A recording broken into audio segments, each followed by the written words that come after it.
Palavra da Verdade, a exposição bíblica com Hernandes Dias Lopes.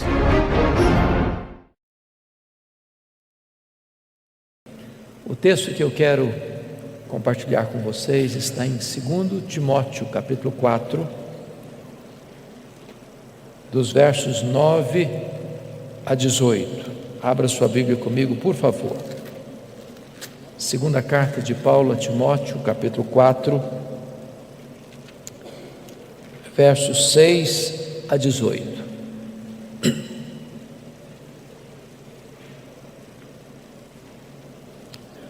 Todos vocês devem saber que esta carta foi a última carta que o apóstolo Paulo escreveu. E Paulo escreveu esta carta da sua segunda prisão em Roma. Segundo os historiadores, a prisão Marmetina, que era uma espécie de masmorra, úmida, fria, insalubre, de onde as pessoas saíam leprosas ou saíam para o martírio. Paulo escreve essa carta já sentenciado de morte, depois de ter recebido pena capital. E antes do seu martírio, ele escreve essa carta a Timóteo, num tempo de muita turbulência, quando a igreja cristã estava sendo massacrada, quando os crentes estavam sendo crucificados e queimados vivos, quando irmãos em Cristo estavam debandando de forma geral, abandonando o apóstolo Paulo, e até mesmo seu filho Timóteo estava com vergonha dele. Paulo escreve aqui suas últimas palavras antes de morrer, e portanto estas palavras se revestem de tanta importância para você e para mim. E ele se dirige a Timóteo assim: quanto a mim, já estou sendo oferecido por libação, e o tempo da minha partida é chegado. Combati o bom combate, completei a carreira, guardei a fé. Já agora a coroa da justiça me está guardada, a qual o Senhor reto juiz me dará naquele dia, e não apenas a mim, mas a todos quantos amam a sua vinda. Procura vir ter comigo depressa, porque Demas, tendo amado o presente século, me abandonou e se foi para Tessalônica. Crescente foi para a Galácia, Tito para a Dalmácia. Somente Lucas está comigo. Toma contigo Marcos e traze-o, pois me é útil para o ministério. Quanto a Tíquico, mandei-o até Éfeso. Quando vieres, traz a capa que deixei em Trode, na casa de Carpo, bem como os livros, especialmente os pergaminhos. Alexandre, o latoeiro, causou-me muitos males. O Senhor lhe dará paga segundo as suas obras. Tu guarda-te também dele, porque resistiu fortemente às nossas palavras. Na minha primeira defesa, ninguém foi a meu favor. Antes todos me abandonaram. Que isto não lhe seja posto em conta.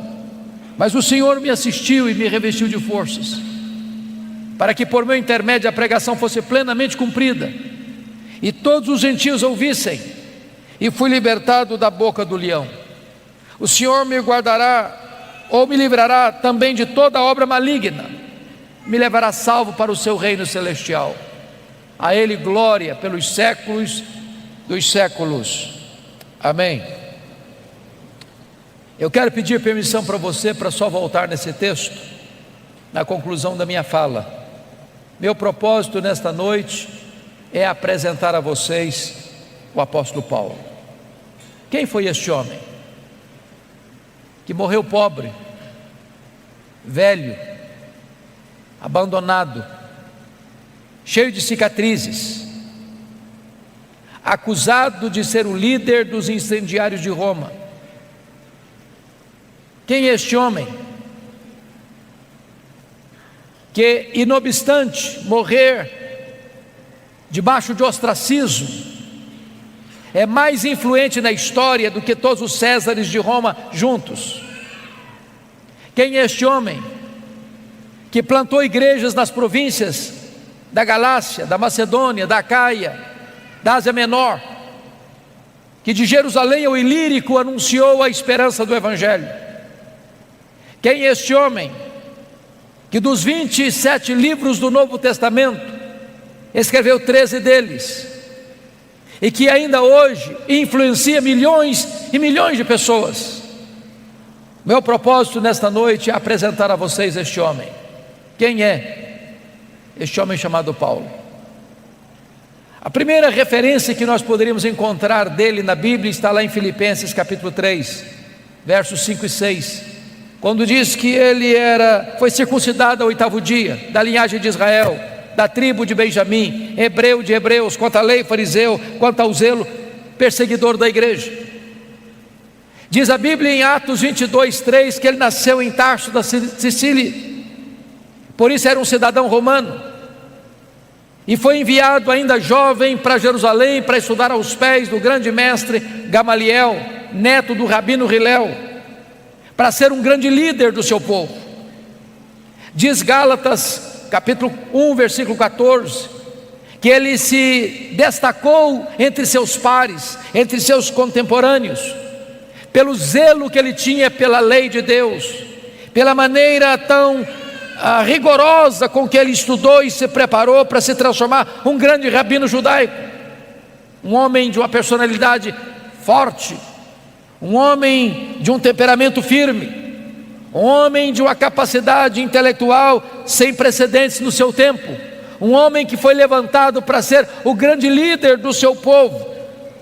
Mas curiosamente, enquanto Saulo crescia e se fortalecia em Jerusalém, diz a Bíblia que um outro rabino também se despontava em Israel, não na decantada Jerusalém, território dos grandes luminários do saber teológico, mas na pequena, na desprezada Nazaré da Galileia, não perlustrando os bancos de uma universidade, mas com as mãos calejadas, trabalhando na faina de uma carpintaria. Diz a Bíblia que este rabino da Galileia, aos 30 anos de idade, deixa Nazaré, vai ao Jordão e é batizado por João Batista e dá início ao seu ministério. A Bíblia diz que ele ensinava não como os escribas e fariseus, mas como quem tinha autoridade. Os cegos viam, os coxos andavam, os mudos falavam, os surdos ouviam, os leprosos eram purificados, os mortos ressuscitavam, a glória de Deus nele se manifestava. Isso provoca o ciúme e a inveja dos fariseus, dos escribas, dos saduceus, dos religiosos de Jerusalém. Caçam-no, perseguem-no, prendem-no, crucificam-no, sepultam-no para alívio do sinédrio judaico. Mas no terceiro dia, após seu sepultamento, no primeiro dia da semana, uma notícia explode como uma bomba no arraial do sinédrio.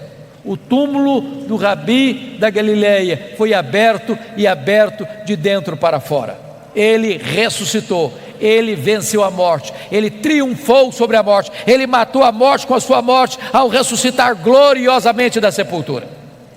É nesse momento, irmãos, que se levanta Saulo de Tarso, como braço de ferro do sinédrio judaico, para perseguir com fúria insana o cristianismo que nascia.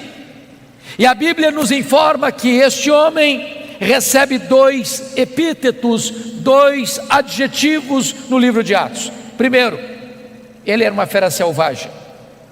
Você pode constatar isso olhando Atos 9:1. Está escrito que ele respirava ameaças e morte contra os discípulos do Senhor. Essa expressão na língua grega é a mesma para uma fera selvagem que salta sobre a sua presa para devorá-la. Ele era uma fera selvagem.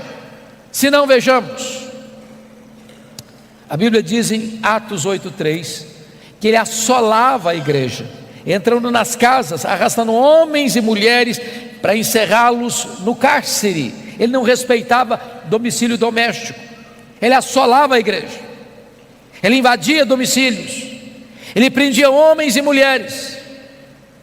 Mas diz Gálatas capítulo 1, versículo 13, que ele devastava a igreja de Deus, como uma tempestade, como um vendaval que vinha sobre a igreja com fúria, com ódio, com rigor assassino. Mas diz Atos capítulo 9, verso 21, que ele não apenas assolava e devastava, ele exterminava aqueles que professavam o nome de Jesus na cidade de Jerusalém. E você bem sabe que exterminar não é prender, exterminar não é bater, exterminar é matar. Saulo era um assassino, Saulo era uma fera selvagem, Saulo era um homem truculento e cruel.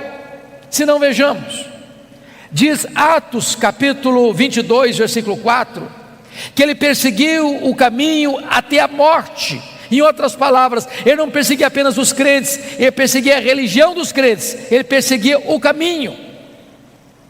Mas diz Atos 26, versículo 9, que ele entendia que devia fazer muitas coisas contra o nome de Jesus. Em outras palavras, ele perseguia os crentes, ele perseguia a religião dos crentes, ele perseguia o Deus dos crentes, ele perseguia Jesus. Mas Atos 26:10 diz que ele encerrou muitos dos santos em prisões, e contra esses muitos santos dava o seu voto quando os matavam. Em outras palavras, ele não era apenas um assassino, ele era um serial killer, ele era um assassino em série, ele mandou matar muita gente em Jerusalém. Mas Atos 26:11 diz que por todas as sinagogas ele castigava os crentes, forçando-os a blasfemar, e até por cidades vizinhas e estranhas ele perseguia os cristãos. Em outras palavras, ele não perseguia apenas fisicamente, ele perseguia também psicologicamente. Ele entrava numa sinagoga e dizia para os crentes assim: ou você nega Jesus ou eu te prendo, ou você nega Jesus ou eu te bato, ou você nega Jesus ou eu te mato. Ele era uma fera selvagem. Mas o Novo Testamento nos apresenta um segundo quadro deste homem. Ele era também um touro indomável. Esta figura está em Atos 26:14, quando o próprio Senhor Jesus aparece para ele no caminho de Damasco e diz: Saulo, Saulo, por que me persegues? Dura coisa te é recalcitrares contra os aguilhões. Eu fui criado na roça, como talvez alguns de vocês, e eu vi muito boi sendo amansado para o trabalho doméstico. E o principal instrumento para amansar um touro bravo é o aguilhão. Às vezes nós imaginamos que o Espírito Santo só começou a trabalhar em Saulo lá no caminho de Damasco. Isso não é verdade. Toda vez que Saulo entrava numa casa, arrastava homens e mulheres e os jogava na cadeia. Toda vez que Saulo entrava na sinagoga, prendia os crentes e batia nos crentes, forçando-os a blasfemar. Toda vez que Saulo dava o seu voto para matar um crente, dizendo o seguinte: ou você nega Jesus, ou eu te prendo, ou eu te bato, ou eu te mato. E aquele crente, em vez de negar a Jesus, preferia morrer pelo nome de Jesus, e o seu sangue era vertido. Era o Espírito Santo picando a consciência deste touro bravo. Mas esse touro bravo não quer ser amansado. Até o dia que esse touro bravo, respirando ameaças e morte, vai para Damasco com o propósito de entrar na cidade e arrastar homens e mulheres para jogá-los na prisão. E de repente o domador de touro bravos brada desde os céus e o joga no chão e grita das alturas: Saulo, Saulo, por que me persegues? Dura coisa te é recalcitrares contra os aguilhões. O touro bravo está caído, o touro bravo está vencido. O maior perseguidor do cristianismo está convertido. Muda aqui radicalmente a sua história, vira-se a página da sua história, porque aquele homem que era um sanguinário, que era um assassino, que era uma fera selvagem, que era um touro indomável, agora está completamente transformado quando ele conclama e chama Jesus de Senhor. Jesus agora é o Senhor da sua vida. Diz a Bíblia que abre agora um novo capítulo na sua história, a sua preparação para o ministério. E ele é levado dali cego para a rua direita, na casa de Judas, onde ele fica 3 dias orando e jejuando, enquanto o Senhor se dirige a Ananias em Damasco, um discípulo, e diz assim: Ananias, vai à rua direita, na casa de Judas, e impõe as mãos sobre Saulo, para que ele fique curado. E diz Atos 9:13 que Ananias disse para o Senhor assim: mas Senhor, eu tenho ouvido de tanta gente, quantos males tem feito este homem aos teus santos em Jerusalém? Mas Deus diz: vai, porque ele é para mim um vaso escolhido. Eu enviarei para longe aos gentios e aos reis, e eu lhe mostrarei o quanto importa sofrer pelo meu nome. Diz a Bíblia que Ananias vai e impõe as mãos sobre Saulo, as escamas caem dos seus olhos, ele volta a ver. Diz a Bíblia que o Espírito Santo entra nele, ele fica cheio do Espírito Santo. Diz a Bíblia que ele foi batizado. E nesse momento eu convido você para abrir sua Bíblia em Atos 9:20, por favor. Logo depois que Saulo foi curado, logo depois que Saulo foi revestido com o Espírito Santo, logo depois que Saulo foi batizado, diz Atos 9:20, que a partir daí, em seguida, logo a seguir, ele começa a pregar nas sinagogas, afirmando que este Jesus é o Filho de Deus. Mas olha comigo Atos 9:22. Saulo mais e mais se fortalecia, confundindo os judeus, demonstrando que este é o Cristo, o Messias. Eu pergunto a vocês: tem alguma diferença entre o que ele fez no verso 20 para o que ele fez no verso 22? Prestem atenção. No verso 20 ele afirma que Jesus é o Filho de Deus, mas no verso 22 ele demonstra que Jesus é o Messias, é o Cristo. Demonstrar é provar uma tese detalhada, meticulosa e exaustivamente. Há uma profunda diferença entre a declaração do verso 20, onde ele declara que Jesus é o Filho de Deus, e o que ele faz no verso 22, onde ele prova detalhadamente que este Jesus, Filho de Deus, de fato é o Messias, é o Cristo. A grande pergunta é: quanto tempo durou entre o que ele fez no verso 20 e o que ele fez no verso 22? Atos não responde essa pergunta, mas a resposta está em Gálatas capítulo 1, versos 15 a 18. Diz que logo que ele foi convertido a Cristo, ele não sobe para Jerusalém, onde estavam os apóstolos, ele não consulta carne e sangue, ele vai para a região da Arábia, onde fica 3 anos, e diz então Gálatas 1,18, que depois de 3 anos na Arábia, ele retorna outra vez para Damasco. A grande pergunta: o que é que Saulo ficou fazendo na Arábia 3 anos? E a resposta é: um discipulado intensivo com Jesus. Se Jesus investiu 3 anos nos apóstolos em Jerusalém, agora Jesus em Israel, Jesus agora investe 3 anos em Saulo na Arábia.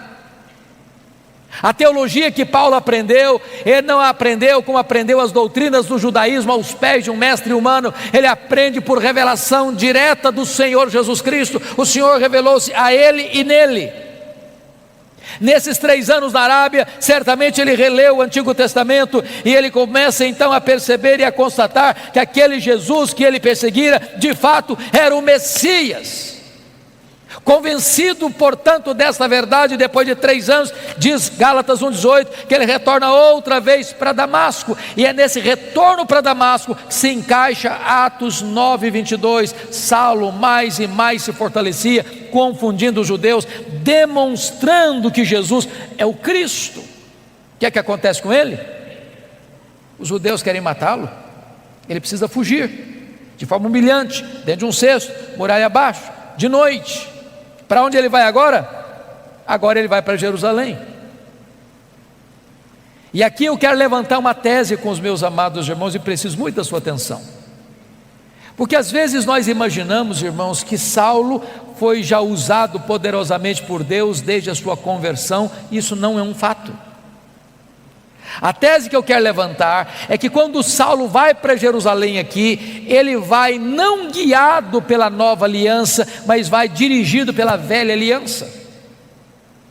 A nova aliança foi uma doutrina gloriosa que o próprio apóstolo Paulo mais tarde vai expor lá na sua segunda carta aos Coríntios, a partir do capítulo 2, verso 14, quando ele diz: graças porém a Deus, que em Cristo sempre nos conduz em triunfo, e por meio de nós manifesta a fragrância do seu conhecimento, tanto nos que são salvos como nos que se perdem. Para um cheiro de vida para a vida, para outro cheiro de morte para a morte. Mas quem porém é suficiente para essas coisas?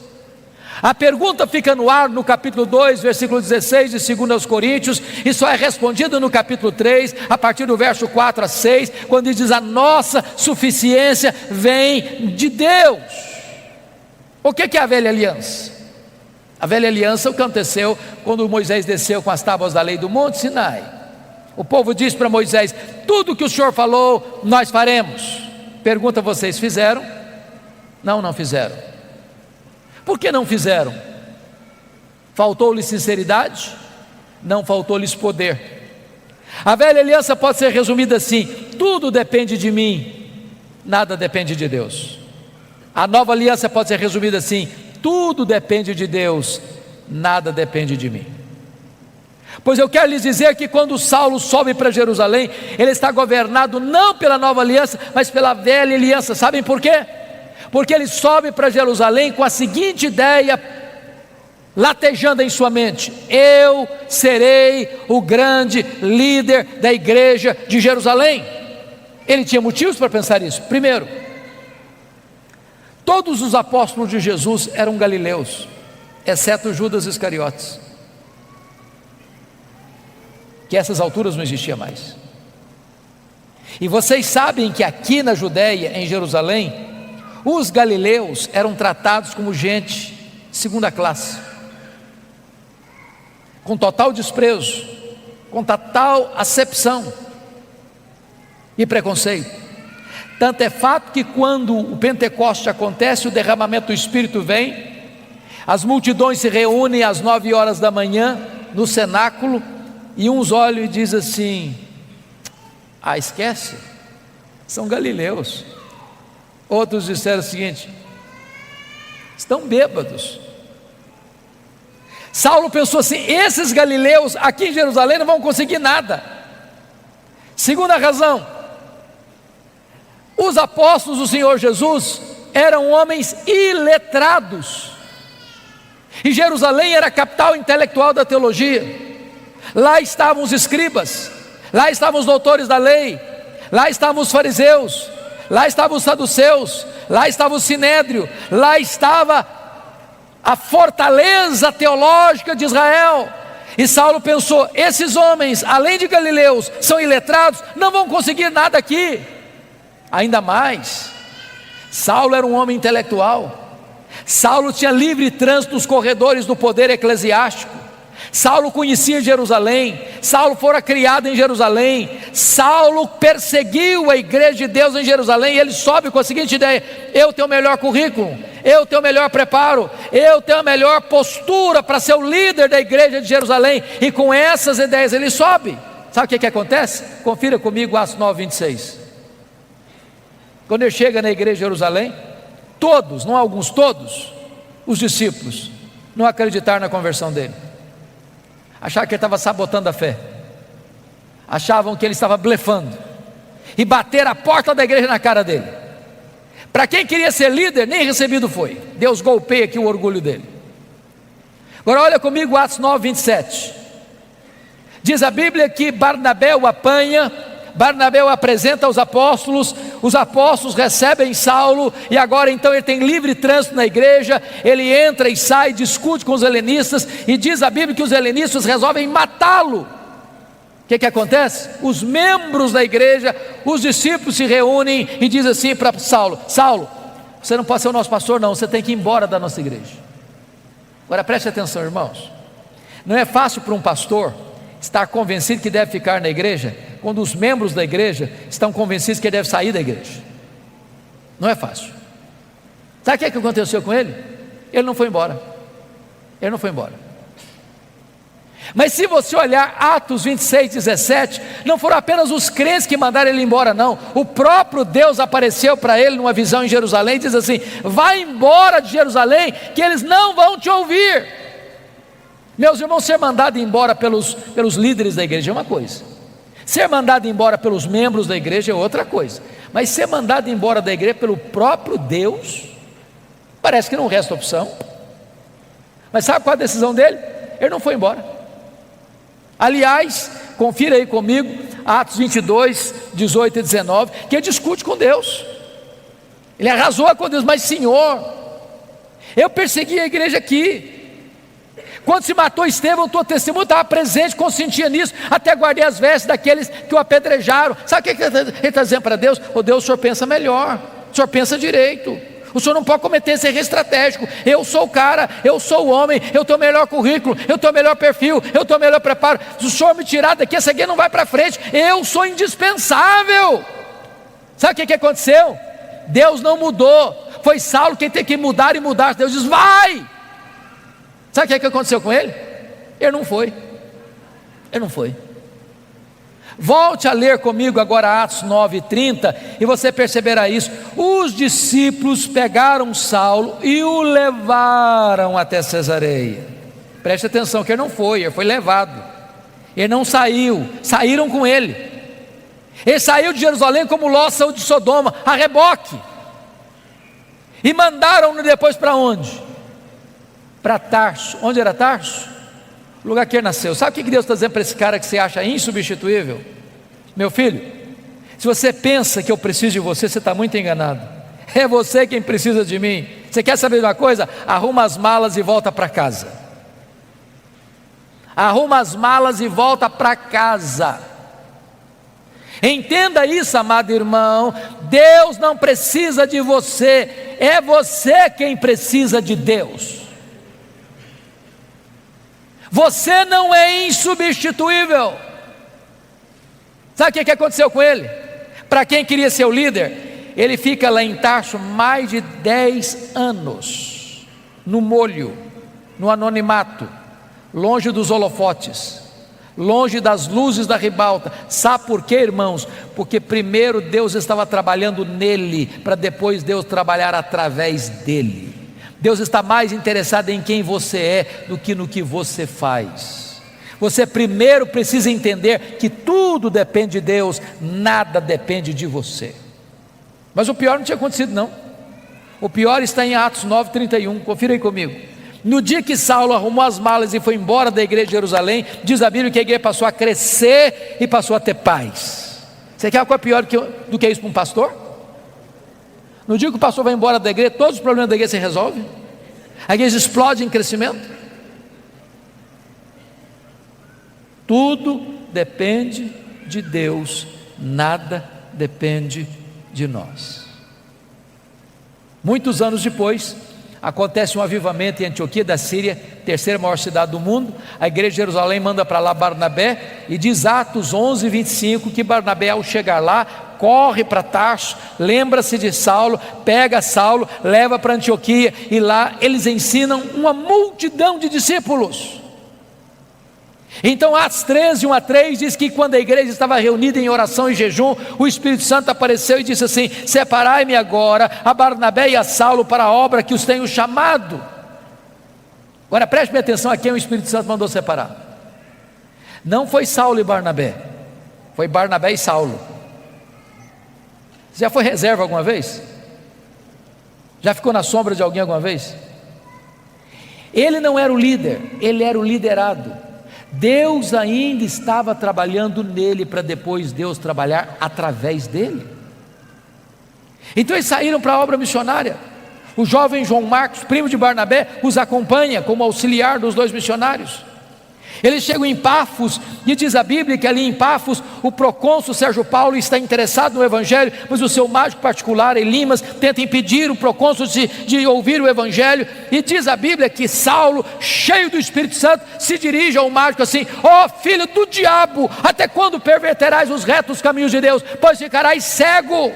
O mágico fica cego, os olhos espirituais do procônsul são abertos e ele é convertido a Cristo. E diz a Bíblia que a partir dali, Saulo deixa de usar o seu nome judaico Saulo para usar o seu nome romano Paulo, e a partir dali ele se transforma no maior líder do cristianismo. Sabem por quê? Porque agora ele tinha entendido a verdade: tudo depende de Deus, nada depende de mim.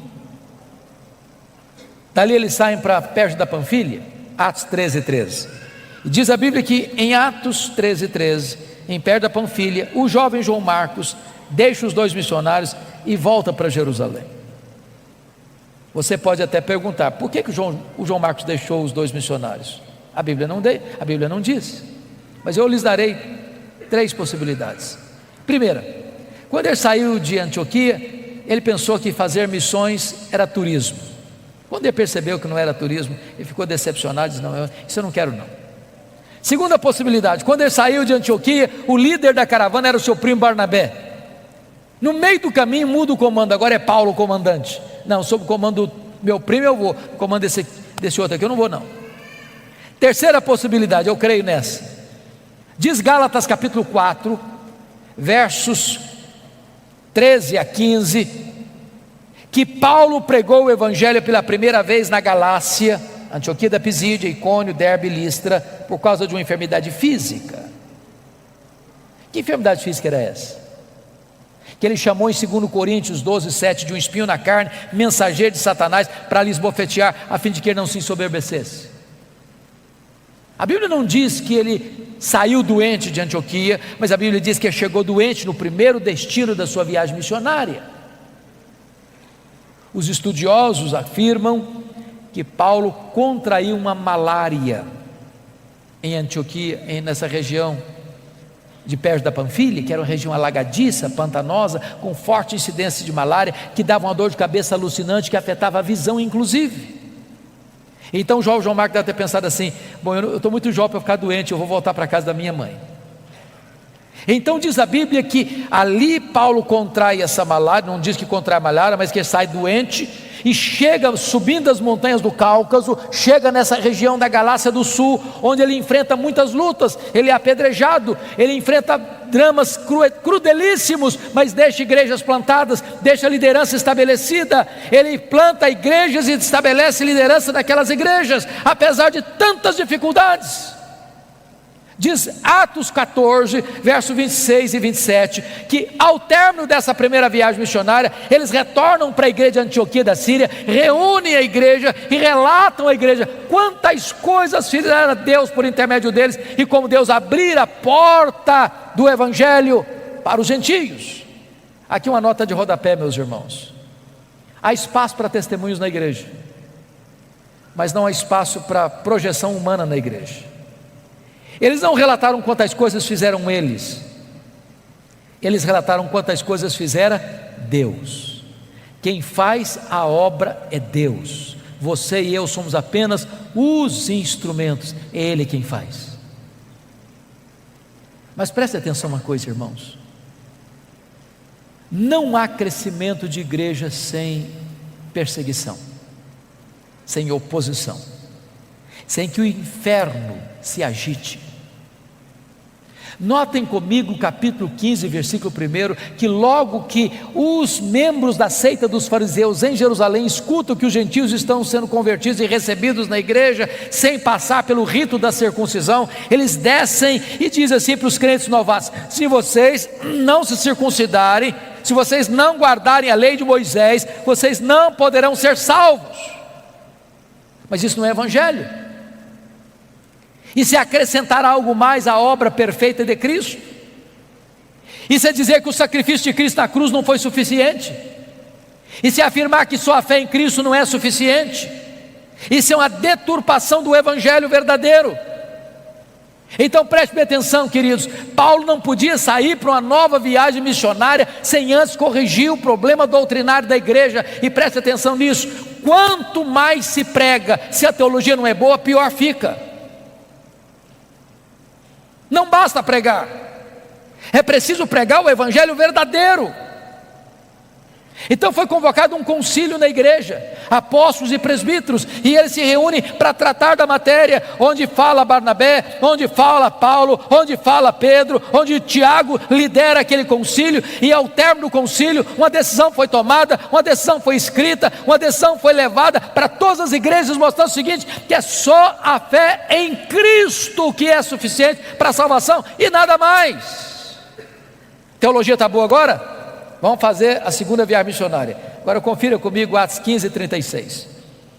Diz a Bíblia que agora Paulo chega para Barnabé e diz: Barnabé, vamos fazer a segunda viagem missionária, vamos visitar as igrejas que nós plantamos, para ver se estão tudo bem, se a coisa está indo caminhando bem. E diz a Bíblia que Barnabé chegou para Paulo e disse assim: tá bom, Paulo, vamos sim, com um detalhe, o meu primo João Marcos quer voltar com a gente. Aí Paulo disse assim: eu não acho justo levarmos aquele que nos abandonou desde perto da Panfilha.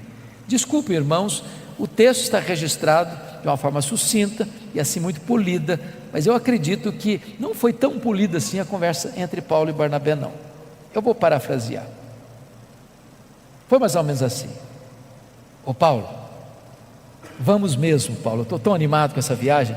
Só um detalhe, lembra do João Marcos, o meu primo, aquele que nos deixou lá em Perge, da Panfilha? Pois é, Paulo, ele quer ir voltar com a gente. Eu acho que o Paulo fechou o semblante, disse: você está de brincadeira comigo, né, Barnabé? Não é verdade, ele quer voltar com a gente. Barnabé, não é possível, eu não quero, esse rapaz não serve para ser meu companheiro, comigo ele não vai, Barnabé. Mas Paulo, vamos dar uma chance para o rapaz, ele é jovem, ele é novo, ele vai aprender. Comigo ele não vai, Barnabé. Mas Paulo, você está sendo intolerante, Paulo, vamos dar uma chance para o rapaz. Comigo ele não vai, Barnabé. Diz a Bíblia que houve tal desavença entre eles, que não puderam caminhar juntos mais, por causa de João Marcos. Barnabé investiu no João Marcos, foi para Chipre com ele. Paulo pegou Silas, profeta da igreja de Jerusalém, foi para outra região. Paulo queria ir para a Ásia, o Espírito Santo o impediu. E de noite ele escuta, tem uma visão de um varão macedônio dizendo: passa a Macedônia e ajuda-nos. Ele entra na Macedônia, cidade de Filipos, colônia romana. Ele vai numa reunião de oração à beira do rio, e Deus abre o coração de Lídia e começa uma igreja na casa dela.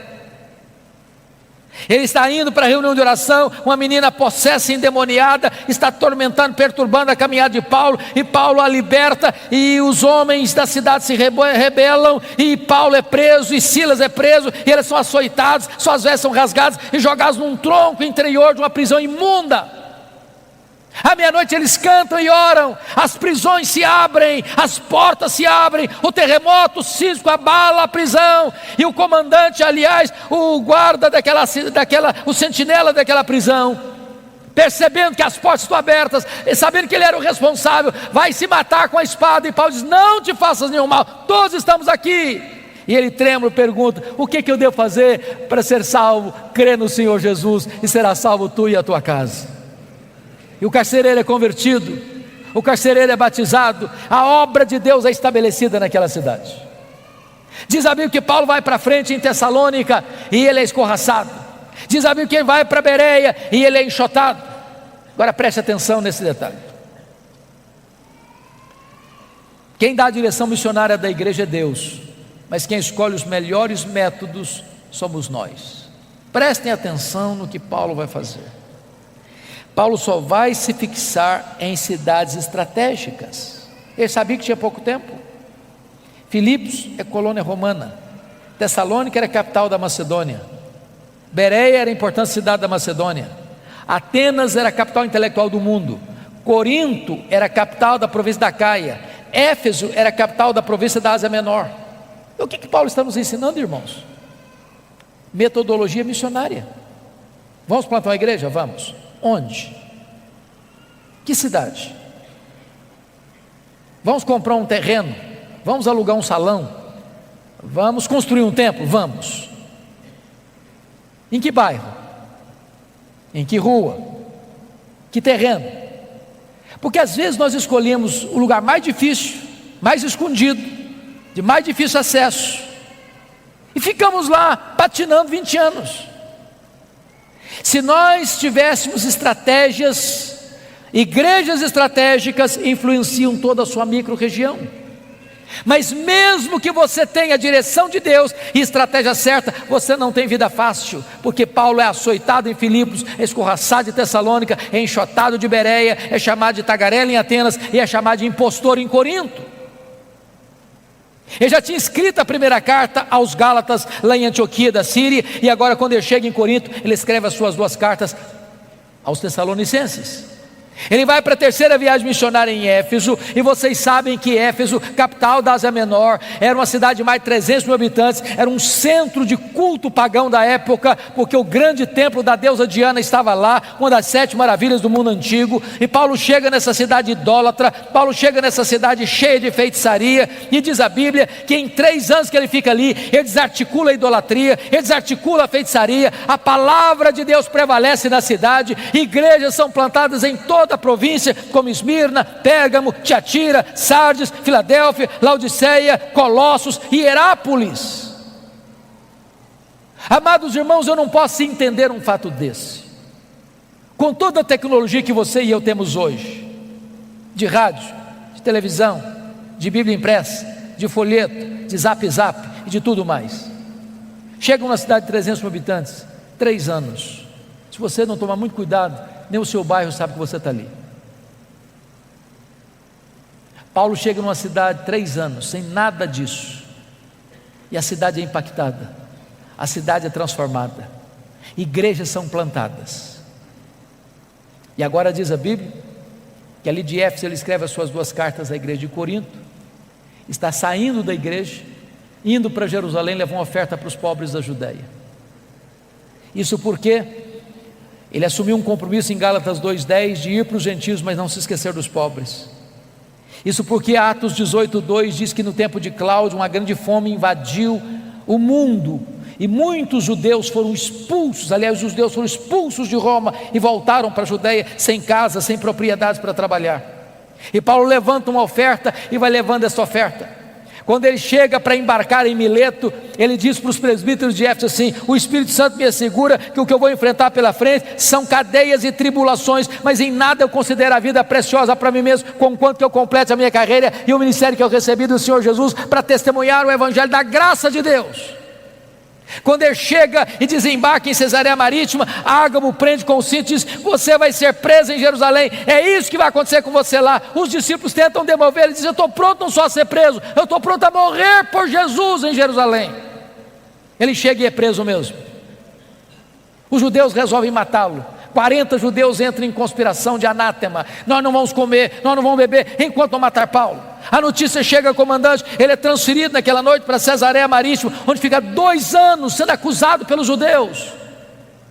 Diante da fraqueza do governador Festo, pronto a entregá-lo ao Sinédrio, e o Sinédrio pronto a matá-lo no caminho, Paulo, percebendo a jogada, diz: eu sou cidadão romano e eu quero ser julgado diante de César. E o governador diz: para César você quer ir? Para César você irá.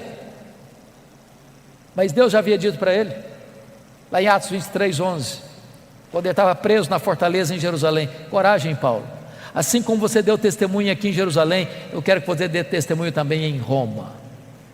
Ora, irmãos, Deus o queria em Roma, e quando ele escreveu sua carta aos romanos, indo para Jerusalém, na Macedônia, ele disse que queria ir para Roma, e de Roma ser enviado à Espanha. O que você espera? Se Deus o quer em Roma, e se ele quer ir para Roma, você espera que a viagem fosse tranquila. Diz Atos 27, que quando ele está para embarcar, ele diz para o comandante assim: não é prudente viajar não, está chegando o inverno, não se navega com segurança no inverno. Mas o comandante não escutou Paulo não, e diz a Bíblia que aquela viagem se torna turbulenta, uma tempestade terrível, o navio se arrebenta todo, o trigo que carregavam teve que ser jogado no mar, e um anjo aparece para Paulo no navio e diz: coragem, Paulo, ninguém vai morrer, tem 276 pessoas nesse navio, todo esse time vai estar entregue nas suas mãos, eu por amor a você vou poupar essa gente, mas vocês vão ter que dar numa ilha. Quando o dia amanheceu, eles avistaram a ilha de Malta, e diz a Bíblia, quando desembarcaram, tinha uma fogueira para aquecê-los, e diz a Escritura que a única pessoa que tentou então manter a fogueira acesa foi o apóstolo Paulo, foi catar pegar graveto e jogar naquela fogueira, e quando ele joga um punhado de graveto na fogueira, uma víbora brota do fogo e prende na mão do Paulo. Quando a cobra prende na mão do Paulo, os malteses gritaram: é um assassino, tenta se livrar do mar, a justiça não deixa viver, vai cair, vai inchar, vai morrer. Não caiu, não inchou, não morreu, mudar de opinião, é um Deus. Não, agora não é nem um assassino, nem um Deus, é o servo do Deus vivo. Não foi a tempestade que levou Saulo, ou melhor Paulo, para ele de Malta, foi a mão da providência divina. Porque tinha o pai do prefeito doente, Paulo orou por ele, foi curado. Os demais enfermos vieram e eles foram curados. E Paulo passa ali os 3 meses do inverno e recebe toda a ajuda para ir para Roma com todas as suas necessidades supridas. E então diz a Bíblia que ele chega em Roma, não como sonhara chegar, mas chega preso, chega algemado. E ele escreve a sua carta aos Filipenses assim: meus irmãos, eu quero que vocês saibam que as coisas que me aconteceram têm antes contribuído para o progresso do Evangelho. Você poderia até perguntar: mas Paulo, o que aconteceu com você que contribuiu para o progresso do Evangelho? Ele faria um resumão para nós assim: olha, eu fui perseguido em Damasco, eu fui rejeitado em Jerusalém, eu fui esquecido em Tarso, eu fui apedrejado em Listra, eu fui açoitado em Filipos, eu fui escorraçado em Tessalônica, eu fui enxotado de Bereia, eu fui chamado de tagarela em Atenas, eu fui chamado de impostor em Corinto, eu enfrentei feras em Éfeso, eu fui preso em Jerusalém, eu fui acusado em Cesareia, eu enfrentei um naufrágio para Roma, eu fui picado por uma cobra em Malta, eu cheguei em Roma preso e algemado. Mas eu quero que vocês saibam que as coisas que me aconteceram têm antes contribuído para o progresso do Evangelho. Esse homem não crê em acaso, esse homem não crê em sorte, esse homem não crê em azar, esse homem não crê em determinismo cego, esse homem não crê em olho gordo, esse homem não crê em misticismo, esse homem sabe que a mão de Deus dirige o seu destino. Porque ele está preso em Roma, 3 coisas ele testemunha que aconteceram. Primeiro, a igreja foi mais encorajada a pregar. Olha que coisa interessante. Quando a igreja de Roma viu que Paulo preso estava trabalhando mais que eles, se mexeram. Ray Stedman, de saudosa memória, tem um método, segundo ele, que é um dos mais eficazes de crescimento de igreja. Eu pessoalmente não gosto tanto. Ele diz o seguinte: você quer ver a igreja crescer? Bote os pastores na cadeia e a igreja crescerá. Segundo, porque Paulo estava preso, diz ele, todos os membros da guarda pretoriana tomaram conhecimento das minhas cadeias em Cristo. Sabe o que significa isso, irmãos? Ele ficou 2 anos, 61 e 62 depois de Cristo, preso em Roma, na primeira prisão. Ele era um cidadão romano, tinha um soldado algemado com ele todo dia, em 3 turnos por dia. A guarda pretoriana era a guarda de elite do imperador, era a guarda de escol, eram os soldados da mais alta patente do império, eram 16 mil soldados da mais alta patente, gente que trafegava nos corredores do poder. Todo dia tinha alguém algemado com ele. E o que Paulo fazia com eles? Evangelho neles, evangelho neles, evangelho neles. Depois de 2 anos, toda a guarda pretoriana estava evangelizada. Se Paulo não estivesse nessa prisão, ele jamais alcançaria a elite de Roma. Deus o colocou lá e ele entendeu isso. Eu não sou prisioneiro de César, não, eu sou prisioneiro de Cristo, eu sou embaixador em cadeias. Não é o lugar que faz você, é você que faz a circunstância. Porque ele estava preso, diz ele, não podia visitar as igrejas. O que ele fez? Começou a escrever cartas. Que cartas? Efésios, Filipenses, Colossenses, Filemon, as cartas da primeira prisão. Se Paulo estivesse solto, talvez nós não teríamos essas joias na nossa Bíblia. Dessa primeira prisão ele pediu para sair, ele orou para sair e saiu, mas não saiu para se aposentar, não saiu para deitar numa cadeira de balanço, saiu para fazer a 4ª viagem missionária. Deixou Tito em Creta, deixou Timóteo em Éfeso, muito provavelmente foi à Espanha, como relata a maioria dos historiadores. Passou por Nicópolis, escreveu mais 2 cartas, 1 Timóteo e Tito. Mas agora, irmãos, uma tragédia acontece no mundo. 17 de julho do ano 64, Nero põe fogo em Roma. Assiste o espetáculo do alto da Torre de Mecenas. 7 noites, 6 dias de incêndio. 17 de julho a 24 de julho, a maior cidade do mundo, mais de 1 milhão de habitantes, devorada pelas chamas. 70% da cidade destruída. Dos 14 bairros, 10 bairros destruídos. Quando o incêndio termina, constata-se que os 4 bairros restantes, densamente povoados por judeus e cristãos, dão a Nero um álibi para botar a culpa do incêndio de Roma nos crentes. Começa um massacre. Faltou cruz para fazer madeira, tamanha quantidade de crentes crucificados.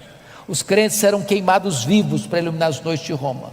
Um massacre, uma chacina, uma coisa indescritível.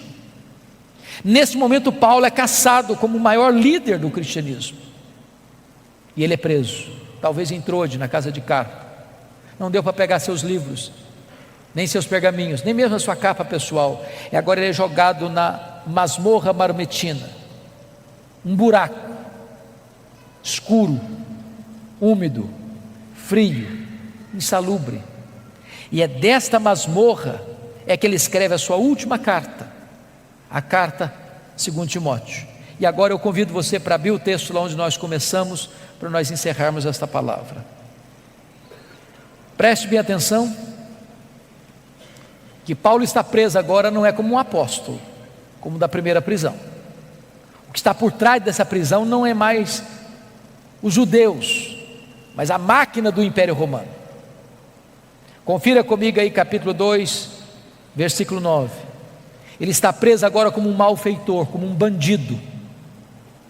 Pense você em Paulo, o grande apóstolo, circulando por todas as mídias da época, de boca em boca, de ouvido em ouvido, de esquina em esquina, de rua em rua, de avenida em avenida, de cidade em cidade, de aldeia em aldeia. Lembram do Paulo? Aquele Paulo, o pregador, o plantador de igrejas, o teólogo da igreja, o missionário maior da igreja? Pois ele é um bandido. Ele é o líder dos incendiários. Sabe o que aconteceu? Confira aí capítulo 1, versículo 15. Todos os da Ásia o abandonaram, todos.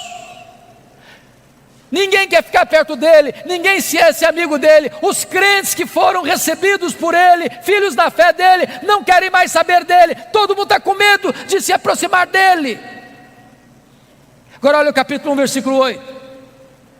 O próprio filho da fé, o mais íntimo cooperador do apóstolo Paulo, chamado Timóteo, está com vergonha de Paulo. Paulo diz: meu filho, não te envergonhes das minhas cadeias. Sabe o que aconteceu? Olha comigo capítulo 4, versículo 16. Vocês sabem que Roma, o Império Romano, mesmo diante de tamanha perseguição, o direito romano era muito famoso e até hoje é estudado nas universidades. Toda pessoa tinha direito de defesa, pois ele teve esse direito. Ele vai para a primeira audiência. Na minha primeira defesa, diz capítulo 4, 16, ninguém foi a meu favor. Pense comigo nessa cena. Paulo deve ter ido para lá assim pensando: vai ter muito crente lá para me defender, para dizer que eu não sou um bandido, para dizer que eu sou homem de Deus, para dizer que eu sou um apóstolo, para dizer que eu sou um pregador do evangelho, para dizer que eu sou comprometido com outra causa, a causa do bem, a causa do amor, a causa da salvação. Vamos dizer que eu não sou esse homem de quem estão acusando aí. Quando ele chega lá, não tem ninguém para defendê-lo. Sabe o que aconteceu? Ele é condenado não à prisão perpétua, é condenado à pena de morte. Pena de morte. É dessa forma que ele escreve essa carta. O que ele tem para repartir conosco? Primeiro ele vai fazer uma avaliação da vida. Olha aí a avaliação do passado. Versículo 7, combati o bom combate, completei a carreira, guardei a fé. Todos os verbos estão no passado. Está dizendo o seguinte: a vida não foi amenidades não. Eu não larguei a obra no meio do caminho não. Eu não prostituí meu ministério não. Eu guardei a fé. Ele faz uma avaliação agora do seu presente no verso 6. Quanto a mim, já estou sendo oferecido por libação, e o tempo da minha partida é chegado. Sabe o que ele está dizendo? Ele está dizendo o seguinte: não é Roma que vai me matar não, eu que vou me entregar. Eu não vou me entregar para Roma não, eu vou me entregar como libação ao Senhor. E eu não vou morrer também não, eu vou partir, porque essa palavra partida aí é um eufemismo para a morte. Essa palavra no grego tem 3 significados. Primeiro, é aliviar alguém de um peso. Sabe o que é morrer para um crente? É descansar da sua fadiga. Segundo, é desatar um bote e atravessar para o outro lado do rio. Sabe o que é morrer para um crente? É fazer a última viagem rumo à pátria celestial. Sabe o que significa a palavra partida? Significa o seguinte, é que você agora, nessa palavra, significa levantar acampamento, afrouxar as estacas de uma barraca provisória e ir para sua casa permanente. Sabe o que é morrer para um crente? É mudar de endereço, é ir para a casa do Pai. Paulo não está com medo de morrer, porque sabe em quem tem crido e sabe para onde está indo. Agora faz uma avaliação do seu futuro no versículo 8. E ele diz o seguinte: já estou indo receber a coroa da justiça, a qual o Senhor reto juízo me dará naquele dia, e não apenas a mim, mas a todos quantos amam a sua vida. Sabe o que ele está dizendo, irmãos? Não importa se Nero me considera um bandido, o que importa para mim é que eu vou comparecer perante o reto juiz, e o reto juiz já guardou para mim a coroa da justiça. Eu não estou indo para o cadafalso, não, eu estou indo é receber a coroa da justiça, eu estou indo é para a glória celestial. Mas esse homem não é um super-homem, ele abre o coração no final da vida e compartilha conosco a sua dor. Primeiro drama que esse homem enfrenta, confira comigo aí versículo 9, é o drama da solidão. Procura vir ter comigo depressa. Olha o verso 21, venha meu filho, mas venha antes do inverno. Oh, amados irmãos, gente precisa de Deus, mas gente precisa de gente. Todos nós aqui precisamos de um amigo, de um ombro, de alguém com quem repartir as dores e abrir o coração. Eu não sei quantos de vocês notaram, o ano passado foi um ano muito doloroso, muito triste para a igreja evangélica. Muitos pastores evangélicos tiraram a sua vida, cometeram suicídio o ano passado. Às vezes você lida com multidão e vive no universo da solidão. Você precisa ter um amigo em quem você confia para repartir as dores do seu coração. Paulo é um apóstolo, mas ele está dizendo: eu preciso de você, meu filho, venha ter comigo, eu preciso encostar minha cabeça no seu peito antes de morrer, venha depressa, eu não posso esperar mais. Segundo drama que esse homem enfrenta, meus irmãos, está no versículo 10, olha comigo, é o drama do abandono. Demas, tendo amado o presente século, me abandonou. Não é fácil ser abandonado, não é fácil ser abandonado no final da vida, não é fácil ser abandonado quando você precisa de ajuda, não é fácil ser abandonado quando você mais precisa de socorro, não é fácil ser abandonado por aqueles que você um dia ajudou, não é fácil ser abandonado quando você está sofrendo injustiça. Paulo está enfrentando o drama do abandono. Talvez você que entrou aqui hoje está enfrentando algum tipo de abandono dentro da sua casa, pelo seu namoro, namorado, namorada, noivo, noiva, marido, esposa, amigo, amiga, irmão, irmã, eu não sei. O drama do abandono é cruel, e Paulo está lidando com esse drama. Terceiro drama que ele enfrenta, confira comigo aí o versículo 14 e 15, o drama da traição. Alexandre o Latueiro causou-me muitos males. Diz os historiadores que foi esse indivíduo que delatou o apóstolo Paulo, culminando na sua segunda prisão e no seu consequente martírio. É gente que puxa o seu tapete, é gente que apunhala você pelas costas, é gente que torce para você cair, é gente que celebra quando você chora, é gente que chora quando você está feliz. Muitas vezes, meus irmãos, embora você é um crente, você é um líder, você enfrenta o drama da traição. Sabe o que Paulo diz? Não tente vingar-se, não tente dar o troco, não tente revidar, não tente guardar mágoa no seu coração. Você não sabe lidar com isso, entregue essa causa nas mãos de Deus. O Senhor lhe dará paga, eu não. Meu papel é perdoar, meu papel é pagar o mal com o bem. Entregue essa causa nas mãos de Deus. Quarto drama que ele está enfrentando, versículo 13, confira comigo, o drama das privações. Ele está enfrentando 3 privações. Primeiro, privação emocional, gente precisa de gente. Privação mental, ele está precisando de ler. Paulo me impressiona muito, porque ele sabe que vai morrer, está querendo estudar mais.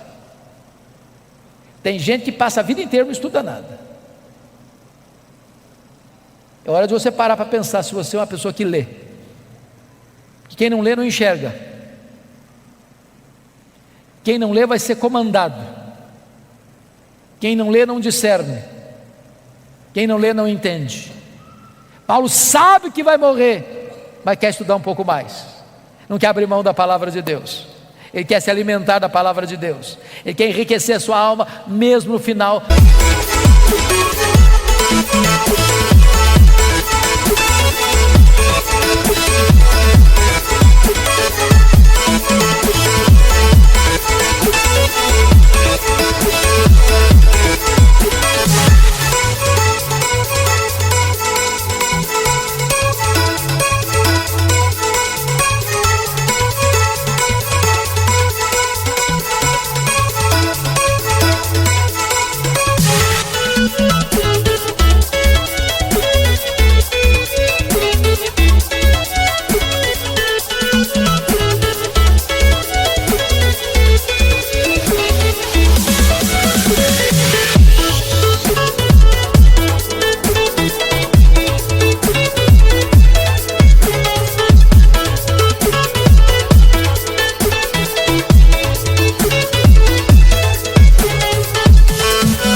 Da sua própria vida.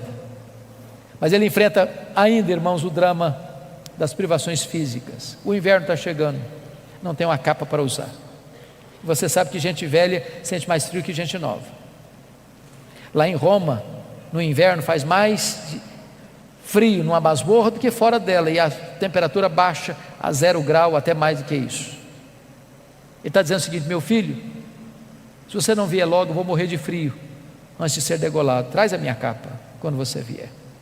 Sabe o que me impressiona com isso?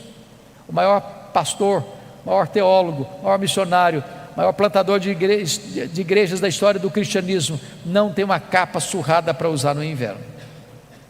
E você? Tem casa, tem cama, tem roupa, tem comida, tem conforto, e às vezes você está murmurando.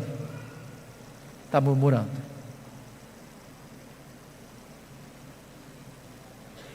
Finalmente, irmãos, talvez o mais doloroso dos dramas, está no versículo 16, é o drama da ingratidão. Na minha primeira defesa, ninguém foi a meu favor. Você precisa cuidar do seu coração, sabe por quê? Se você tiver expectativa nos homens, você pode se frustrar. Você investe, você semeia, você abençoa, você trabalha, e quando você precisa de ajuda, às vezes essa ajuda não chega. Essa mão estendida não se abre para você. Mas bendito seja Deus, porque diz no verso 17 assim: mas o Senhor me assistiu e me revestiu de forças. Pode faltar para você o apoio dos homens, mas não faltará para você o apoio de Deus. Pode faltar para você o apoio da terra, mas não faltará para você o apoio do céu. Deus nunca vai desamparar você. Mas, amados irmãos, chega o dia da execução. Você pode imaginar o que João está sentindo? Há alguns anos nós vimos com muita tristeza um brasileiro sendo executado num país asiático. A embaixada brasileira lutou. Muitas cartas, centenas de cartas foram para aquele país. Nada adiantou. Aquele moço, pegado com drogas, foi executado. Não é fácil. Chega o dia, no corredor da morte. Agora imagine esse homem carcereiro indo lá na masmorra de Marmetina, escura, úmida, insalubre,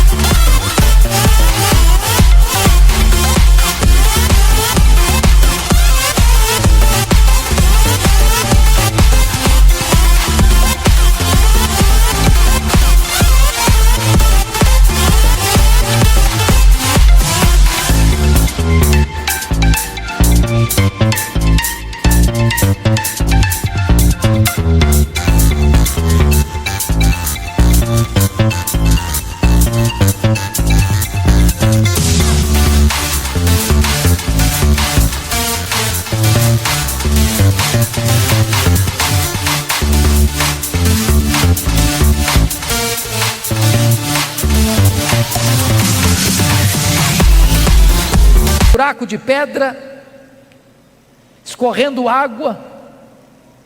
O inverno está chegando, é muito úmido.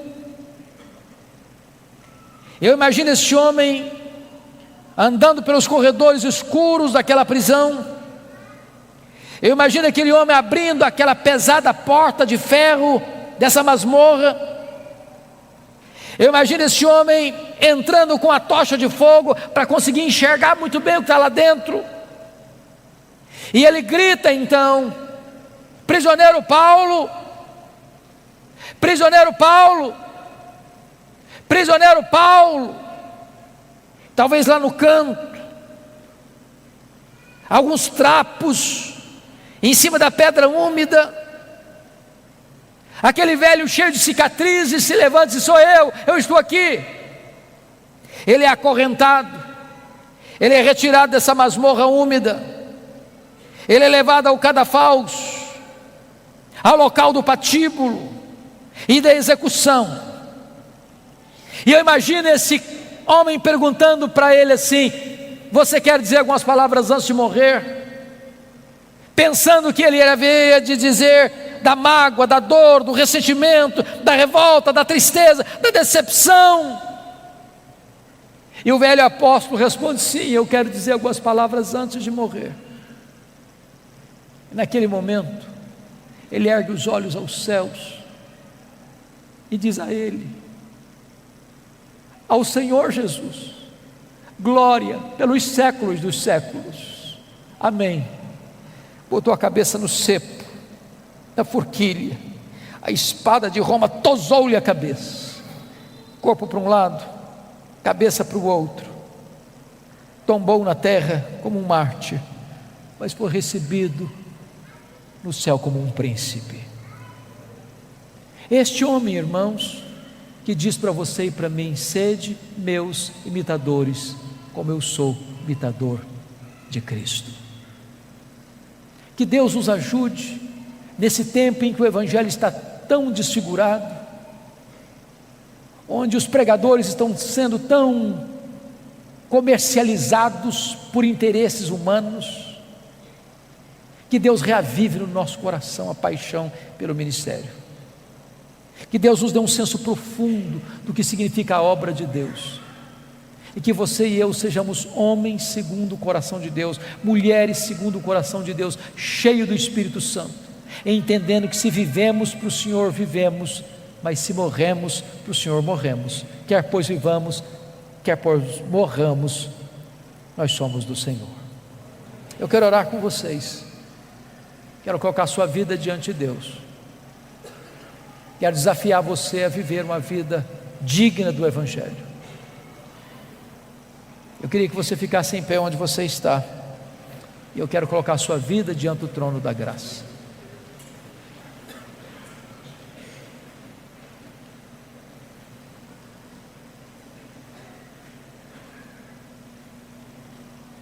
Eu não sei como que você entrou aqui hoje, eu não conheço todas as suas lutas, eu não conheço a sua biografia, a sua história, mas Deus está neste lugar. E hoje Ele quer fazer uma grande obra no seu coração. Assim como Ele pegou Saulo e o transformou, assim como Ele usou ao redor do mundo, Ele pode fazer uma grande obra também no seu coração. Feche os seus olhos, por favor. Ponha a sua vida nas mãos de Deus. Coloque-se à disposição de Deus, para que Ele manifeste na sua vida o seu poder e a sua glória. Rendemos-te graças, Deus, pela história do apóstolo Paulo.